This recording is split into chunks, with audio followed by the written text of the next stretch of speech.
Сайн байцгаана уу? Намайг Буд Сүрэн гэдэг. Би Монгол улсын хамгийн том газар нутагтай аймгийн хамгийн том газар нутагтай сум Өмнө Говь аймгийн 3 тэс сумын уугуул иргэн. Энэ жил сумын маань 70 жилийн ой тохиож байна. Нийт нутгийнхандаа Тэгш Ойнбаярын Мэнд төргийн хамт нутагтайгаа холбоотой өөрийн нэгэн мөрөөдлийг хуваалцъя гэж бодлоо. Энэ жил 70 жилийн ой тохиож байгаа бол одоогоос 20 жилийн дараа 90 жилийн ойгоор буюу 2044 онд очиж үзэцгээе. Уул уурхай нөхөн сэргэл байгальтай зохистой харьцсанаар бороо хур ихтэй байж 5 хөшөө мал ан амьтад ихэд өсөв. Орон нутгаас малтай холбоотой болоо ихээр явуулсны үндсэн дээр сумын хэмжээнд малын гаралтай бүхий л түүхий эдийг боловсруулах үйлдвэр нэмэгдэж иргэдийн болон сумын эдийн засгийн гол хүчин зүйл нь мал аж ахуй болов.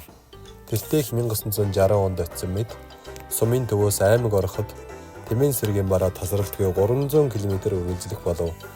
Иргэдэж засмал замгийн газар машин мотоцикл унхаа байж их дэлхийгээ хайрлсан шиг хайрлав. Газар үнцээр баян гихчлэн газрын хөрш ёстой сэргсэн шиг сэргэв. Бас манай сумын нэгэн хөгжлийн их үүсвэр бол аялал жуулчлал билээ. Сумын төв 70 задгадтай засамлаар холбогдсоноос гадна тусад баясах буяут багууд болон аялал жуулчлалын гол газрууд болох Хэрмэн цав зулганайтайч мөн холбогдоод байна. Энэхүү засмал замын онцлог нь ан амьтан мал сүргийн зам цаад болохгүй тулгууртай гүүрэн зам юм. Жуулчид өмнөх 10 жилдээ харьцуулахад 10 дахин нэмэгдэв. Жуулчид байгалийн ховор тогтцол олдвруудыг үзэхээс гадна уламжлалт Монголын мал аж ахуйг үзэх, цэвэр бэлчээрийн мадын мах цагаан эдийг хэрглэж үзэх гэж ирдэг болов. За мөрөөдлөө энэ хүрээд өндөрлөе.